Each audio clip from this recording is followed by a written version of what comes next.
Morning, folks. We easily see that there are no sunspots on our star, still has tricks up her sleeve, and we've got news across the spectrum today.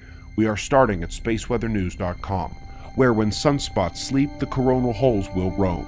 Large opening magnetically connecting to Earth and set to deliver its intensified solar wind in 2 to 3 days. Meanwhile, we've expected a stream from the last one, just departed, and it has been a disappointment. We got the phi angle shifts, and we've seen some density fluctuations, including a 2-day peak this morning, but thus far, no considerable plasma speed rise, and the geomagnetic conditions remain very calm and quiet. Moving to seismicity, where Vanuatu cracked at Blot Echo depths, minimizing the shaking felt at the surface, but also adding to that foreshock profile of the West Pacific. Very strong right now. Top weather event last night was in Dallas. Tornado dropped out of that wind convergence tail I was warning about on Twitter midday. The worry was specifically that it would toss a tornado, and that's precisely what happened when the sun went down.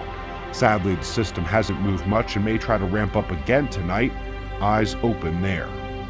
We had requests to do that South Atlantic anomaly map in pole motion on a spherical projection, so here we go. Pretend the green circle is the South Atlantic anomaly. It is actually much bigger, but you get the idea. South magnetic pole has left Antarctica and heading up into the Indian Ocean, as you can see, moving away from the South Atlantic anomaly.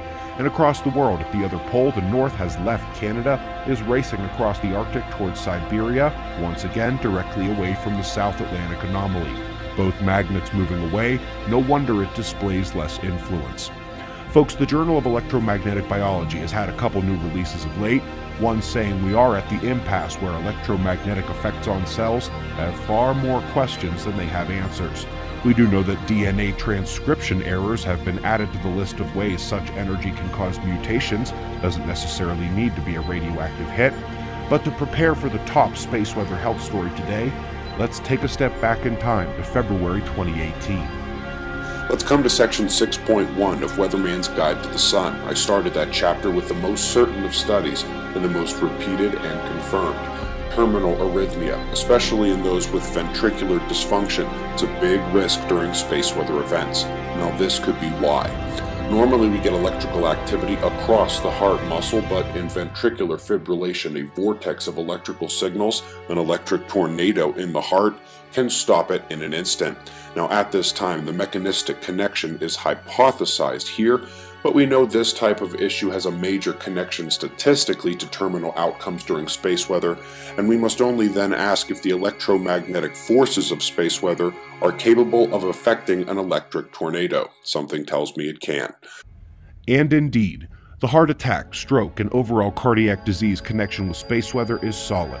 Probably the most studied of all the physiological and psychological links that have been discovered, which now number in the hundreds. And today, one Chilean researcher joined 6 others from Harvard to study hundreds of city records in one of the largest such examinations ever, and it's the icing on the cake.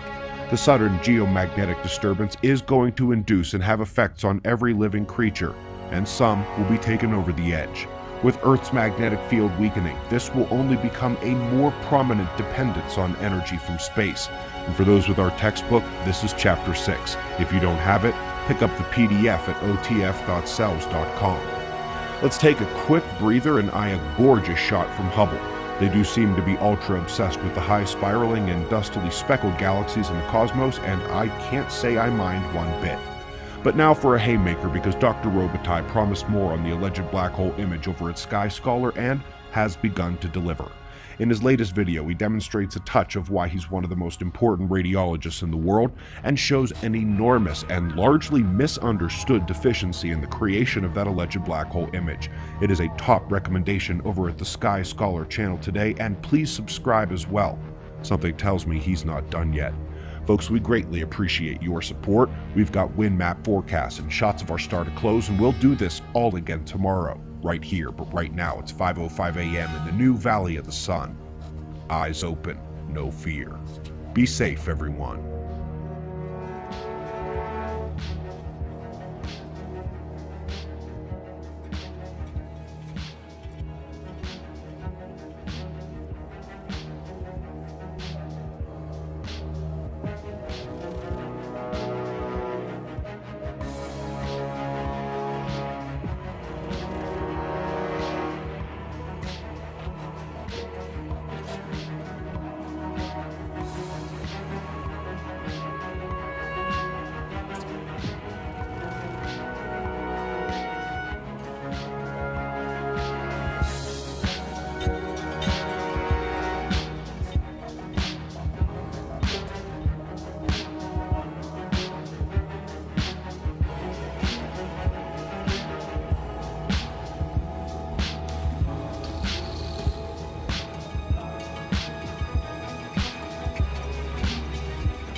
Even the plasma filaments are small and sparse and confined to the limbs. So let's go to spaceweathernews.com and find that while we do have a large coronal hole facing Earth at the moment, and we'll be expecting its solar wind to arrive towards the weekend, we expected a stream from the now departed southern opening, and it appears to have missed Earth. We did notice the current sheet interaction in the phi angle, but the telemetry simply suggests the intensified portion of the stream sailed south of the Earth. We're all in normal range here, geomagnetism riding the lower end of calm and quiet. I wanted to show the explosion of energy in the storm that hit Dallas and then moved on to Arkansas 2 nights ago, and just as importantly, the separation middle of the long convergence storm line as we come through yesterday and into the evening, where the storms were not nearly as severe, with the majority of the release being over the water. Looking ahead to Japan, while the key typhoon here is slated to skirt east of the country, it will connect with a low developing from the west and allows it to light up the island nation as though the typhoon were in fact going to be overhead. Eyes open there. Off to the science, where the balloon releases in Antarctica ramped up the last 45 days in order to try to spot the maximum ozone hole of the year, which they did, but found it happily to be the smallest ozone hole on record, smallest since it was discovered decades ago. Up next, we're going to the Lucy mission. NASA has planned out an interesting orbit set to launch in almost exactly 2 years, and after an eccentricity and gravitational boost from Earth, the craft will go past the asteroid belt to the Trojan population. It will manage to use a number of asteroids to help it return for a swing back across the system to Trojans orbiting opposite of the first group. It is ambitious, to say the least. Let's go out to Mars next. Veteran observers recall that Mars is now believed to have once been habitable. Tons of water now locked below the surface, chemistry and organics left on the surface to have boosted life even as we know it. And today, we learned that it likely had saltwater lakes. During a critical examination of the chemistry of Gale Crater, they've noticed it's exactly what some of the saltier lakes in South America would look like if you strip Earth's magnetic field and atmosphere and allowed them to evaporate. Combined with the water known to ubiquitously reside below the surface, we now have a full recipe for a formerly habitable Mars. Very cool. Let's head out into deep space before bringing it home to close. Carina, the dusty nebula, and within it, the pillars of destruction. ALMA has taken its sharpest look ever at some of the individual pillars and filaments. The paper is linked below, and it is these future stellar nurseries that have taken on new importance in the era of Sophia, since it revealed that magnetic fields and plasma turbulence dominate their dynamics rather than random chaotic gravitational effects.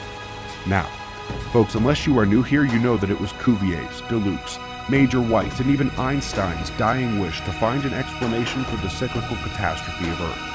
We now have the tools to see that our ancestral descriptions of a solar destroyer and instigator of the catastrophe may be the most accurate. For Einstein specifically, it was not a question of if it happened. He did not even question whether or not the Earth turned over. He simply wanted to figure out why it happened and how the Earth seemed to cyclically defy inertia and its own momentum. The evidence indeed can be found across the world. We've looked at the monoliths in South America appearing to have been lifted from below. We've seen giant granite blocks pushed a mile up European mountains. And today, we have some of the best evidence from the Eastern world. While they blame Ice Age actions repeating over millions of years, their focus on a tremendous water event is almost certainly accurate.